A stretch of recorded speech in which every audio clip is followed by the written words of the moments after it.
আজিতো শনিবাৰ আৰু স্কুলৰ পৰা আহি আছোঁ। তাৰপিছত এই ঘৰখনত সোমালোঁ। ঘৰখনত সোমাই দেখিলোঁ মানে পূৰা জংঘল হৈ গ'ল।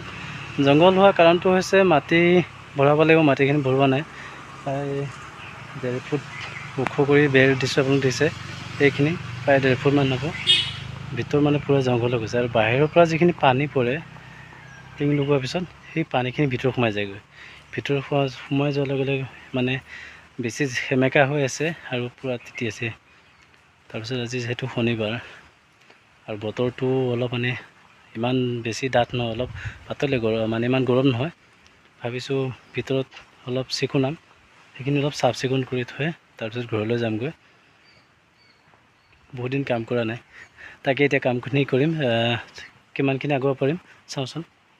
এইখিনি বাহিৰৰখিনি থাকিব, যিহেতু বাৰাণ্ডাৰ যিখিনি মাটি আৰু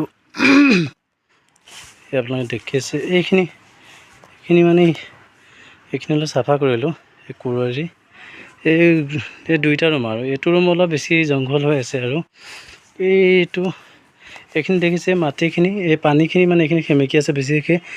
এইটো হ'ল এইটো এনেকৈ সেইটো পিৰালি, সেইখিনি পানীখিনিতো ইয়াত আহে। তাৰপিছত সেইখিনি অলপ ওখ ঠাইখিনি পূৰা পানী আহিলে ইয়াত এইখিনি পূৰা ৰখি থাকে। ভাবিছোঁ এইখিনি চাফা কৰি পেলাই সেইখিনি অলপ ভেটা নিচিনা এটা দি থ'ম বৰ্তমান মাটি নুঠোৱালৈকে। তাৰপিছত মাটি উঠাই ল'লেতো অসুবিধা একো নাই, অন্ততঃ এই খুঁটাৰ গুৰিকেইটা যাতে মানে পচি নাযায় তাৰ বাবে এইখিনি আজি কৰিম। আৰু এইখিনি কাম কৰিলে মানে ভাবিছোঁ মানে 15-20 দিনলৈ বৰষুণ পৰিলেও অন্ততঃ অসুবিধা একো নাই। 15-20 দিনৰ পিছত চাগৈ মাটি পেলাই দিম ধুনীয়াকৈ। এইফালেও আছে, এইফালে মানে এইখিনি চাফা নকৰোঁ, এই ভিতৰ ৰুমখিনি অলপ চাফা কৰি দিম আজি। ঘামি অৱস্থা নাইকিয়া হৈ গৈছে, ইয়াত তিতি গৈছেগৈ, দেখিছে গেঞ্জিও তিতি গৈছেগৈ। ইমানখিনি হৈছে আৰু চাব গ'লে ইমান কণ আছে সেইখন। তাৰপিছত সিটো ৰুম আছে, ভাবিছোঁ নকৰোঁ নেকি, গুচিয়ে যাওঁগৈ নেকি। তথাপি ৰৈ চিন্তাও কৰি আছোঁ, অকণমান যদি কৰি আকৌ গুচি যাওঁ। এই দুটা ৰুম অকণমানে, গৰমটো লাগিব, গৰম ছিজন যিহেতু। চেষ্টা কৰোঁ গোটেইখন যাতে দুইটা ৰুম চাফা কৰিবলৈ। চাফা কৰিলে মনটো ভাল লাগিব পিছত, এতিয়াহে গৰম লাগি আছে, অশান্তি লাগি আছে। কামটো হোৱাৰ পিছত আকৌ ভাল লাগিব।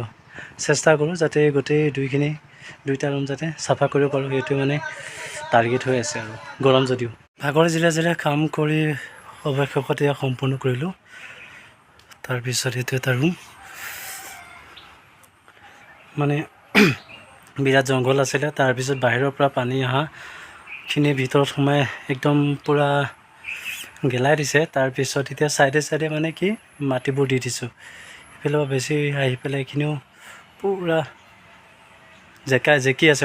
এতিয়া পানীখিনি ভিতৰলৈ নাহিব আৰু খুঁটাকেইটা ভাল হৈ থাকিব। খুব সোনকালে পইচা পাতি হ'লে মাটিখিনি উঠাম, বাহিৰৰ বাৰাণ্ডা দিওঁ আৰু কাম আছে, মোচা কৰা, বেৰ লগোৱা, তাৰপিছত এইফালে দৰ্জা লগোৱা। আজিলৈ ইমানতে, কামটো সফল হ'ল, সেইকাৰণে ভাল লাগিছে। ধন্যবাদ।